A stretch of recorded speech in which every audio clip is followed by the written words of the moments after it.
Ayo, segera download Quran Tadabbur, tafsir dalam genggaman Anda.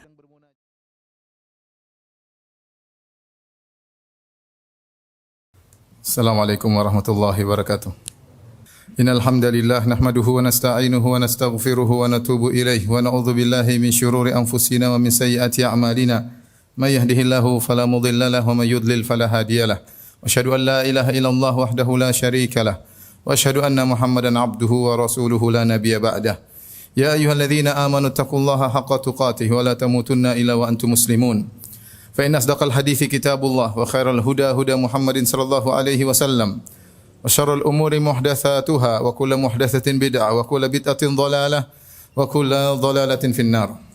Ma'asyiral muslimin, usi nafsi wa iyyakum bittaqullah faqad fazal muttaqun. Sungguhnya di antara ibadah yang mudah, pahalanya sangat besar, namun sering dilalaikan oleh sebagian kita adalah membasahi lisan untuk berzikir kepada Allah Subhanahu wa taala. Nabi sallallahu alaihi wasallam telah mewasiatkan kepada salah seorang sahabat, la yazalu lisanuka ratban min dzikrillah. Hendaknya lisanmu selalu basah karena berzikir kepada Allah Subhanahu wa taala. Terlalu banyak dalil-dalil yang menunjukkan bahwasanya berzikir adalah ibadah yang sangat agung dan sangat mudah dikerjakan, mendapatkan pahala yang besar dan kapanpun bisa dikerjakan oleh seorang hamba. Dan di antara sekian banyak zikir yang agung adalah istighfar, beristighfar kepada Allah Subhanahu wa taala. Zikir dengan istighfar mendapat perhatian khusus dalam syariat. Karenanya Nabi SAW bersabda, tuba liman wajada fi sahifatihi istighfaran katsira. Sungguh beruntung seorang yang di hari kiamat kelak mendapati catatan amalnya banyak istighfar. Dia sungguh beruntung, kata Nabi SAW. Oleh karenanya Nabi sendiri sering beristighfar. Kata Rasulullah SAW, innahu la yughanu ala qalbi wa inni la astaghfirullah fil yaumi mi'ata marrah. Sungguhnya hatiku seakan-akan tertutup. Ada sesuatu yang menutupi hati Nabi SAW, yaitu ada sesuatu yang membuat hati Nabi tidak enak. Maka Nabi SAW mengatakan, maka aku beristighfar kepada Allah setiap hari 100 kali. Dalam riwayat yang lain kata Nabi SAW, ya ayyuhal mu'minun tubu ila Allah, wahai orang beriman, bertobatlah kepada Allah. Fa inni atubu ilaihi fil yaumi mi'ata marrah. Sungguhnya aku bertobat kepada Allah Subhanahu wa taala setiap hari 100 kali. Kita sadar bahwasanya di zaman ini sangat mudah bagi kita untuk bermaksiat kepada Allah Subhanahu wa taala. Baik tatkala kita sedang di luar rumah maupun di dalam rumah. Karena medsos, ya, setiap orang pasti memilikinya. Dan jika seorang sudah memiliki HP, sudah memiliki medsos, dia pasti bermaksiat. Pasti bermaksiat.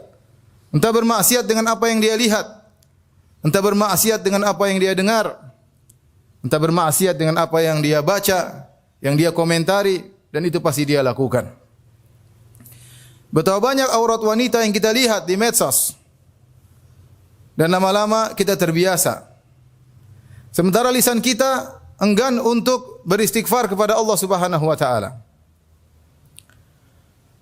Oleh karenanya seorang berusaha untuk banyak istighfar karena dia sadar bahwasanya dosa setiap hari dia lakukan.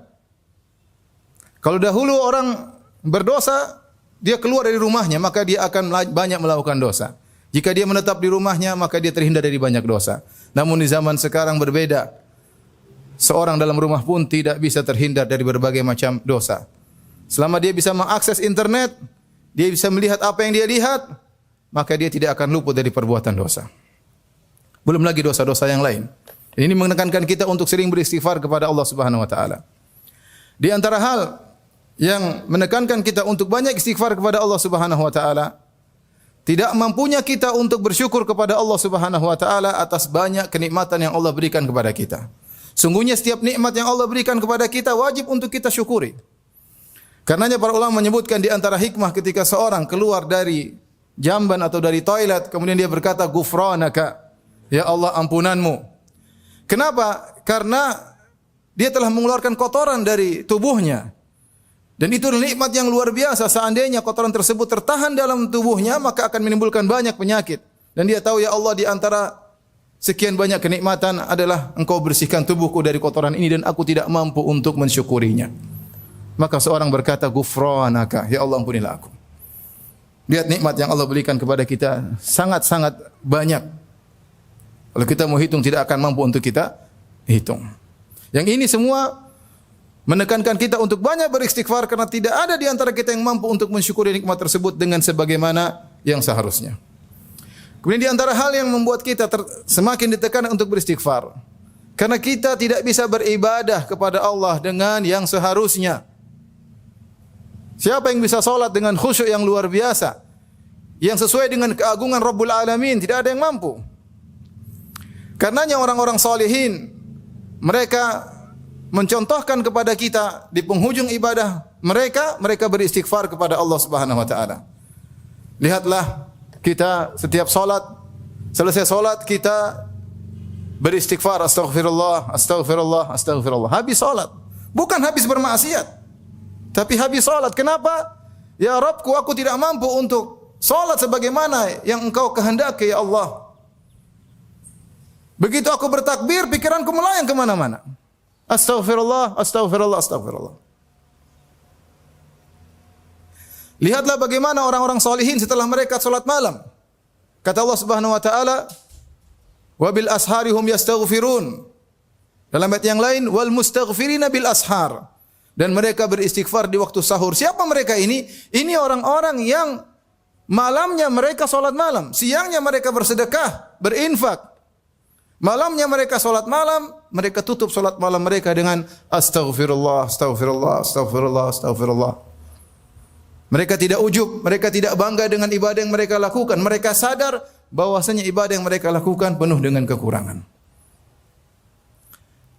Oleh karenanya, ya, Allah Subhanahu wa taala menyuruh orang-orang tatkala berhaji kemudian beranjak meninggalkan padang Arafah, Allah mengatakan wastaghfirullah, beristighfarlah kepada Allah Subhanahu wa taala.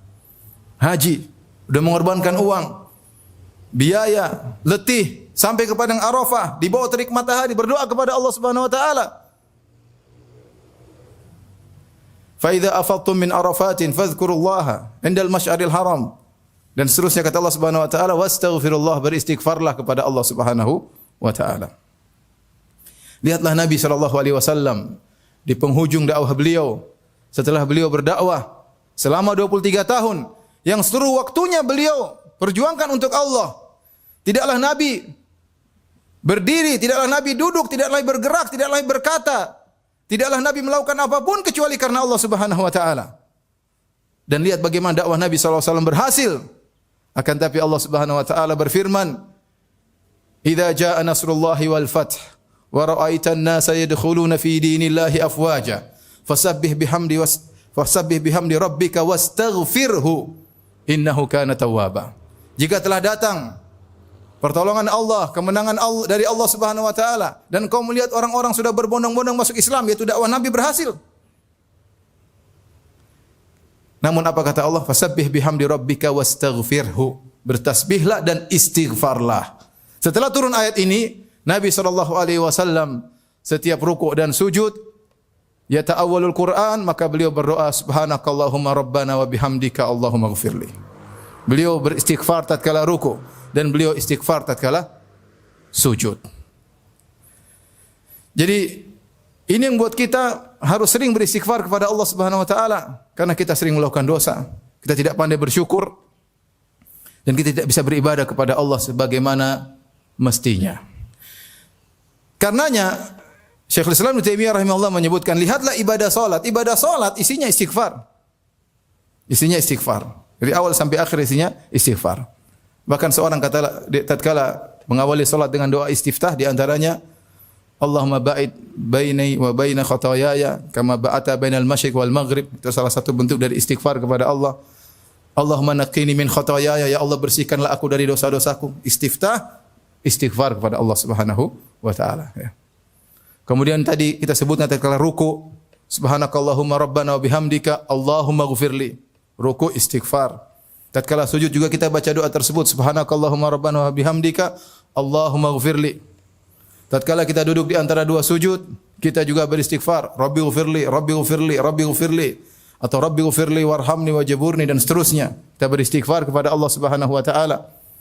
Kemudian tatkala kita berdoa di penghujung salat, setelah kita bertasyahud, Nabi mengajarkan doa-doa, di antaranya doa-doa Allahumma ighfirli ma qaddamtu wa ma akhartu wa ma asrartu. Ya Allah, ampuni aku. Ya. Jadi salat isinya istighfar. Setelah salat yang kita ucapkan astaghfirullah, astaghfirullah, astaghfirullah. Saking agungnya istighfar, sampai-sampai Nabi disuruh oleh Allah untuk beristighfar bagi kaum mukminin. Fa'lam annahu la ilaha illallah wastaghfir li dzambik walil mu'minin. Mohonkanlah ampunan untuk dirimu wahai Muhammad dan juga kepada orang-orang beriman. Saking agungnya istighfar, ketika malaikat berdoa untuk kaum mukminin, apa yang mereka doakan untuk kaum mukminin? Mereka mohon istighfar buat kaum mukminin. Kata Allah Subhanahu wa taala, "Alladzina yahmiluna al-arsya wa man hawlahu yusabbihuna bihamdi rabbihim wa yu'minuna bihi wa yastaghfiruna lilladzina amanu rabbana wasi'ta kulla syai'in rahmatan wa ilma." Dan seterusnya. Kata Allah Subhanahu wa taala, para malaikat yang mereka mengangkat arsy dan yang berada di sekitar arsy, yang mereka beriman kepada Allah, wa yastaghfiruna lilladzina amanu, dan mereka mohon ampunan bagi orang-orang yang beriman. Karenanya jangan segan-segan agar kita membasahi lisan kita untuk istighfar. Apa susahnya kita berjalan sambil astaghfirullah, astaghfirullah, astaghfirullah.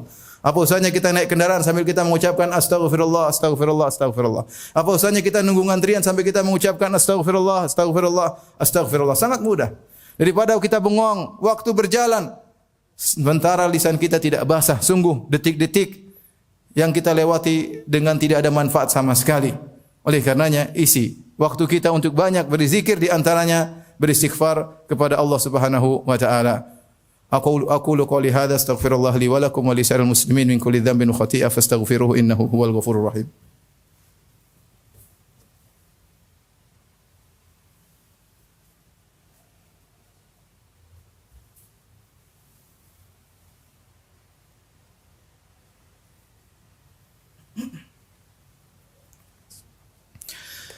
Alhamdulillahi ala ihsanihi wa syukru lahu ala taufiqihi wa amtinanihi wa asyhadu an la ilaha illallah wahdahu la syarika lahu ta'ziman li sya'ni wa asyhadu anna Muhammadan abduhu wa rasuluhu da'ala ridwanihi. Allahumma salli alaihi wa ala alihi wa ashabihi wa ikhwanihi. Para sidang Jumat yang dirahmati Allah Subhanahu wa taala, sungguhnya istighfar mendatangkan banyak faedah di dunia maupun di akhirat. Ya, di antaranya seorang yang beristighfar akan dimudahkan segala urusannya. Karenanya diriwayatkan dari Ali bin Abi Thalib radhiyallahu taala anhu, beliau berkata, "Ma nazala bala illa bidzam wa la yurfa illa bitaubah." Ya, tidaklah datang bala, ya, musibah, bencana kecuali dengan gara-gara dosa, dan tidak diangkat kecuali bertobat kepada Allah Subhanahu wa taala. Nabi Nuh berkata kepada kaumnya, "Faqultu astaghfiru rabbakum innahu kana ghaffara yursilis samaa'a 'alaikum midrara wa yumdidukum bi amwalin wa banin wa yaj'al lakum jannati wa yaj'al lakum anhara ma lakum la tarjuna lillahi waqara." Aku katakan kepada mereka, kata Nabi Nuh kepada kaumnya, beristighfarlah kepada Rabb kalian. Sungguhnya Rabb kalian sangat mengampuni dosa-dosa kalian. Jika kalian beristighfar, yursilis sama alaikum midrara. Niscaya Allah akan menurunkan hujan yang lebat, yang berkah. Ya. Namun tatkala mereka tidak beristighfar, Allah turunkan hujan, tapi hujan azab. Wa yumdidukum bi amwalin wa banin, dan Allah akan memperbanyak harta kalian, anak-anak kalian. Wa yaj'al lakum jannatin wa yaj'al lakum anhara. Allah akan bukakan bagi kalian kebun-kebun, keberkahan. Allah akan alirkan sungai-sungai. Ya. Ini contoh bahwasanya istighfar mendatangkan manfaat, bahkan manfaat duniawi. Karena tidaklah seorang mengalami apapun, kesedihan, kegelisahan, ya, ketakutan, kekhawatiran, maka hendaknya dia beristighfar. Karena tidak mungkin menimpa dia hal tersebut kecuali karena dosa-dosanya. Maka segera dia membasahi lisannya dengan astaghfirullah, astaghfirullah, astaghfirullah, astaghfirullah. Ini kita baru berbicara manfaat istighfar di dunia. Bagaimana lagi istighfar di akhirat? Tentu akan mengangkat derajat seseorang dengan istighfar tersebut. Ya. Oleh karenanya ada seorang diangkat surganya, dia heran di akhirat. Inna rajula la turfa'u darajatuhu fil jannah. Ada seorang diangkat derajatnya di surga. Dia mengatakan, "Anna li hadza? Kok bisa saya derajatnya tinggi?" Maka dikatakan kepadanya, "Bistighfari waladika laka." Karena anakmu selalu mohon ampunan buat engkau. Karena anakmu selalu mohon ampunan buat engkau. Karenanya dengan semakin terkikisnya dosa, semakin habisnya dosa, maka derajat seorang semakin tinggi di surga kelak. Mungkin orang-orang banyak masuk surga, tetapi bagaimana derajat mereka sesuai dengan hilangnya dosa dari mereka. Karenanya ketika di padang mahsyar tidak ada yang bisa memberi syafaat kecuali Nabi SAW. Semua nabi-nabi yang mulia menolak untuk memberi syafaat agar Allah datang memulai persidangan. Orang-orang datang kepada Nabi Adam alaihissalam. Mereka puji Nabi Adam alaihissalam. Anta abul bashar, khalaqakallahu biyadayhi, wa asjada laka malaikatahu. Ala tara ma nahnu fih, wahai Adam, engkau nenek moyang manusia. Allah ciptakan engkau dengan kedua tangannya. Allah menyuruh malaikat sujud kepadamu. Tidakkah kau lihat bagaimana kondisi kami? Ala tashfa' lana 'inda rabbik? Tidakkah kau memberi syafaat bagi kami di sisi Allah Subhanahu wa taala? Lihat kondisi kami, matahari dalam jarak 1 mil, keringat bercucuran. Kata Adam, "Inna rabbi qad ghadiba al-yawma ghadaban lam yaghdab mithlahu qablahu wala ba'dahu." Sungguhnya Rabbku murka pada hari ini. Belum pernah Allah murka seperti ini sebelumnya dan tidak akan murka seperti ini setelahnya. Sungguhnya aku telah dilarang mendekati suatu pohon dan aku melanggarnya. Kata Adam alaihissalam, "Nafsi, nafsi, jiwaku, jiwaku, jiwaku juga butuh syafaat. Jangankan kalian, aku juga butuh syafaat." Idhabu ila ghairi, pergilah kepada nabi yang lain. Idhabu ila Nuh, pergilah kepada Nabi Nuh. Mereka datang kepada Nabi Nuh, mereka muji Nabi Nuh. Nabi Nuh tidak bisa. Mereka pergi kepada Nabi Ibrahim, Nabi Ibrahim juga tidak bisa. Mereka kepada Nabi Musa tidak bisa. Nabi Isa tidak bisa. Sampai Nabi Muhammad SAW kemudian yang berani untuk meminta syafaat kepada Allah Subhanahu wa taala. Kenapa? Karena Nabi Muhammad SAW bersih dari segala dosa. Dosa-dosa yang telah lalu dan akan datang telah diampuni oleh Allah Subhanahu wa taala. Inna fatahna laka fatham mubina liyaghfira lakallahu ma taqaddama min dzambika wa ma ta'akhkhar. Agar Allah mengampuni dosa-dosamu wahai Muhammad yang telah lalu dan akan datang. Jadilah Muhammad adalah orang yang paling tertinggi di surga. Kenapa dia tidak memiliki dosa sedikit pun? Karena sejauh mana kita banyak beristighfar kepada Allah Subhanahu wa taala, sejauh itu pula tingkatan kita di surga kelak. Oleh karena jangan pernah ragu-ragu, jangan pernah malas untuk banyak beristighfar kepada Allah Subhanahu wa taala. Dan di antara zikir pagi petang adalah beristighfar kepada Allah Subhanahu wa taala. Kapanpun silakan beristighfar kepada Allah, terutama waktu-waktu spesial, di pagi hari, di petang hari, tatkala di waktu sahur, setelah seorang melaksanakan salat tahajud, dia duduk kemudian berkata astaghfirullah, astaghfirullah, astaghfirullah, astaghfirullah. Inna Allaha malaikatahu yusalluna 'alan nabi ya ayyuhalladzina amanu sallu 'alaihi wa sallimu taslima. Allahumma salli 'ala Muhammad wa 'ala ali Muhammad kama sallaita 'ala Ibrahim wa 'ala ali Ibrahim innaka Hamidum Majid. Wa barik 'ala Muhammad wa 'ala ali Muhammad kama barakta 'ala Ibrahim wa 'ala ali Ibrahim innaka Hamidum Majid. Warda Allahumma an khulafa'ir rasyidin alladzina qadaw bil haqq wa bihi kanu ya'dilun, Abi Bakrin wa Umar wa Uthman wa Ali wa an sa'iris sahabah wa tabi'in wa anna ma'akum wa anna ma'ahum bi karamika wa judika ya akramal akramin. Allahumma a'izal Islam wal muslimin wa adhil asy-syirka wal musyrikin wa dammir a'daka a'da'ad din. Rabbana zalamna anfusana wa illam taghfir lana wa tarhamna lanakunanna minal khasirin. Allahumma aslih lana dinana alladhi huwa ismatu amrina wa aslih lana dunyana wa aslih lana dunyana allati fiha ma'ashuna wa aslih lana akhiratana allati ilaiha ma'aduna waj'alil hayata ziyadatan lana fi kulli khair waj'al mauta rahatan lana min kulli syarr. Rabbana atina fid dunya hasanah wa fil akhirati hasanah wa qina adzaban nar wa aqimus salat.